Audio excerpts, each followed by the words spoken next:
We had just arrived this morning from Pittsburgh. And it was a beautiful walkthrough that the brothers and sisters have. They came out. It was a very good crowd.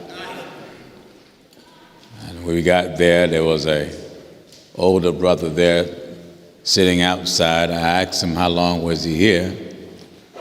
He said he'd been sitting on the steps since 8:30. I said we weren't going to open till 12.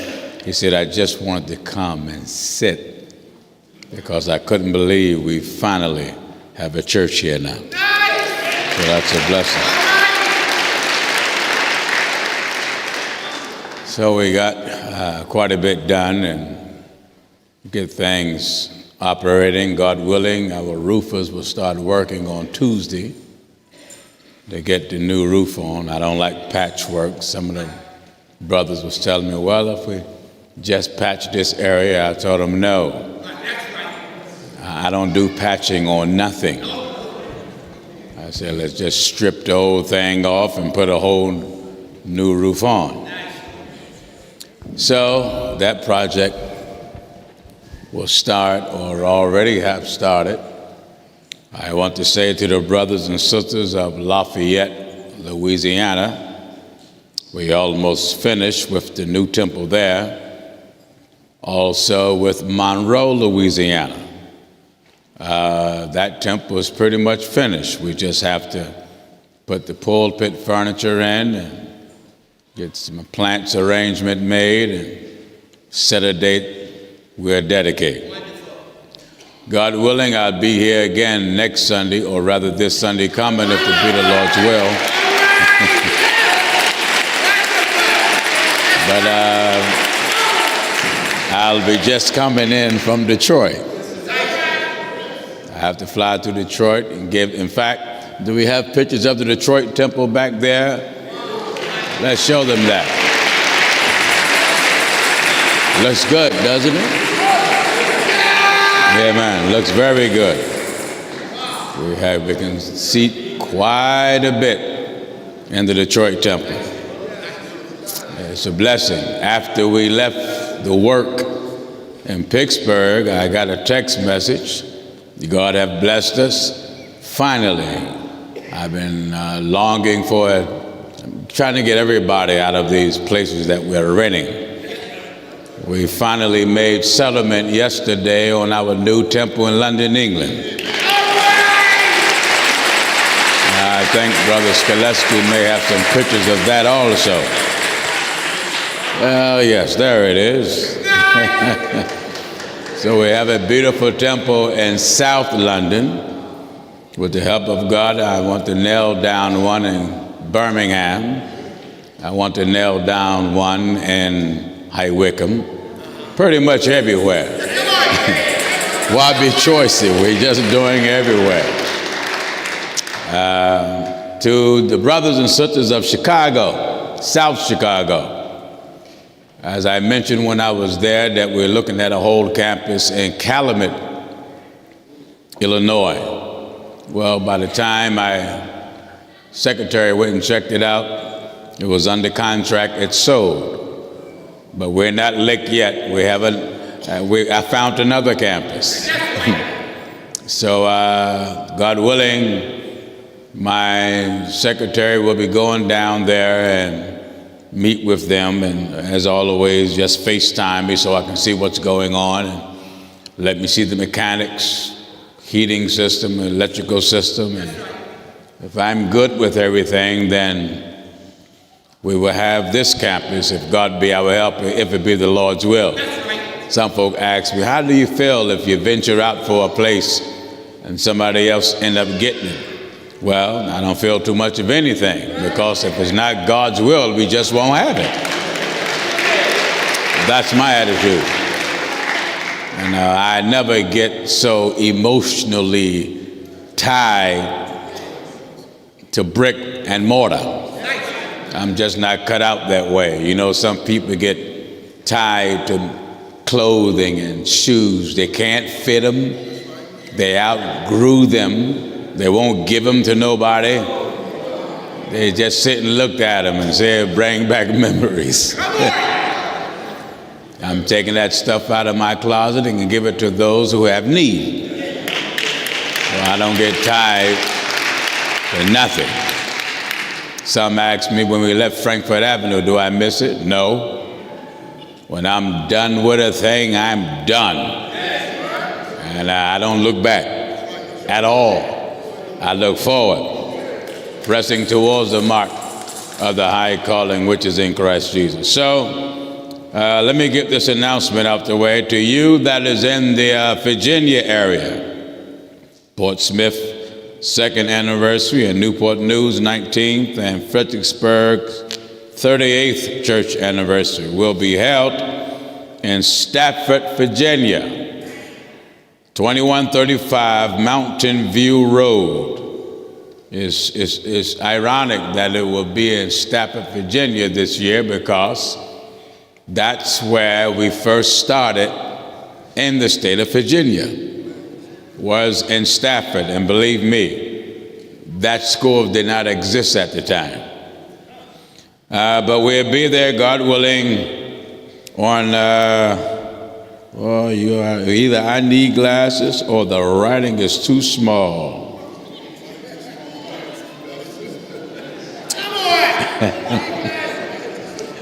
It's both. It's the 16th and the 17th of November.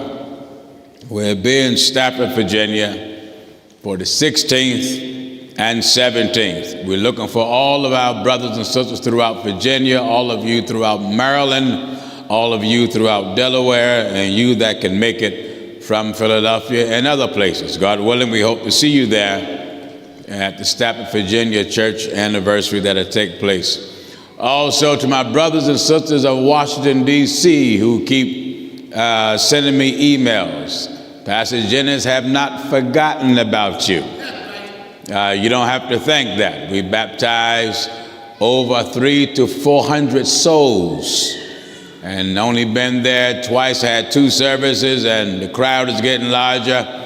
God willing, I'm not going to wait till I buy a place, because Washington prices are high. I mean high. You can buy a house that almost costs as much as this campus. And the commercial property there, my Lord, the price is just outrageous. So I'm still looking. But until then, I'm going to get my staff together to find something temporarily and then hold a meeting there so I can get all of you together, so you don't have no excuse of sneaking back to the false church that the devil is trying to draw you back to. So God willing, you keep listening until we get these services out the way. All right, remember Brother William's wife in prayer. She lost her mother, I believe it was yesterday. We talked to him while we were in Pittsburgh, and pray that God encourage. In fact, we talked to both of them at length. You know, we can make plans, and God have plans. But God plans always outweigh any and everything we got in mind to do. So pray that God strengthen her, and pray that God keep Brother Williams' wife and his family as well. All right, let's go to work in the Bible. Remember, you that is in Detroit, God willing, we'll be there this weekend for walkthrough. Yeah, when I was in Pittsburgh, right away, folks was asking, am I going to have church that night? I said, now listen, you know I came here for work. This is a new building. Some want to be baptized. There was no water in the building, no pool. It was a Lutheran church. And I certainly couldn't use an upright bowl to baptize you. But some were so happy, some was just crying and rejoicing. And one brother said, we probably outgrow this place in 6 months. And so when me and Shade was getting ready to leave to go get some nasty food to eat, there was a Catholic church right up the street.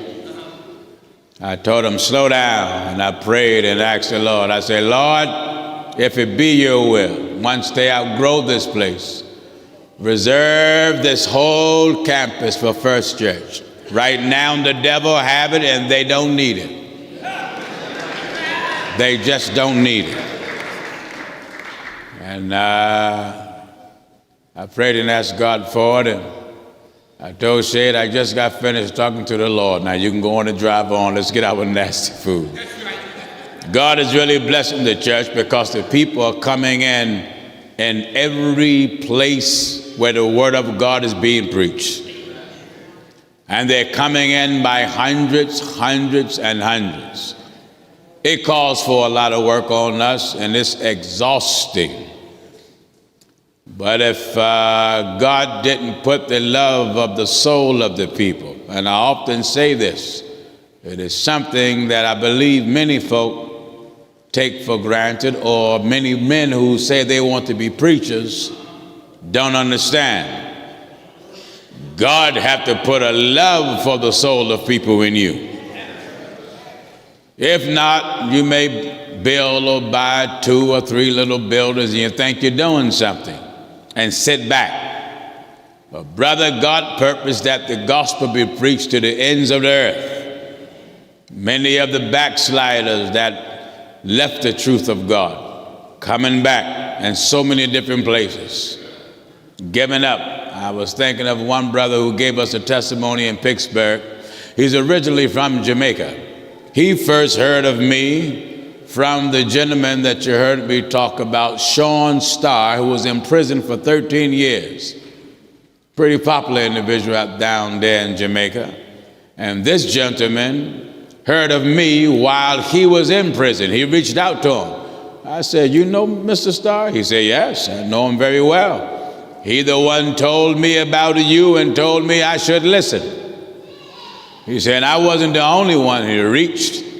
All of those that used to run together from the prison, he started reaching out to them. You need to hear the truth of God with Pastor Jennings. He said, "Pastor Jennings, when I turned your broadcast on, everything you was preaching was direct at me." He said, "I take that back. The Lord directed at me." He said, "But I was hooked instantly." He came here to Philadelphia and went down in water in the name of the Lord Jesus. So the souls of the people are yearning. What we are preaching by God's permission is in demand. There is a market for real church. Did you hear what I said? There's a market for real church. The market for Playhouse been going on for years. But there's some sincere, some real, some honest, some God-fearing people still in the earth. That's it. That really mean God-given business. May have came out of a church where they had playtime. You know, I came out of a church where we had playtime. When I was a child, we had playtime. It ain't like it is today. Children just sit and watch television all day, or either they on their phone all day. When we was in the house, if our parents even thought we was in the house too long, they said, "Get out the house and go out there and go play. Get out of the house. Go outside, do something. Go hit a car, do something." And when we came up, the neighborhood was packed with children. You can see loads of young girls up and down the street jumping double dutch. You do good if you see anyone even turning an invisible rope. Nothing. When we was coming up, we either was on roller skates, playing half ball, playing football, playing wiffle ball, and playing dodger ball, playing hide and seek, out there boxing, doing martial arts, something. But today the world is so busy. They have deceived themselves. They think they're too busy for God. I want to go to work briefly, God willing, in the 7th chapter of the book of St. John, beginning at the 6th verse. We'll brief you there a while. God be our helper. St. John chapter 7 and at verse 6. All right, be ready. Let's have it. Then Jesus said unto them. Then Jesus, the boss is talking, said unto them, My time is not yet come. My time is not yet come. But your time is always ready. You see, Jesus' time for death wasn't there yet.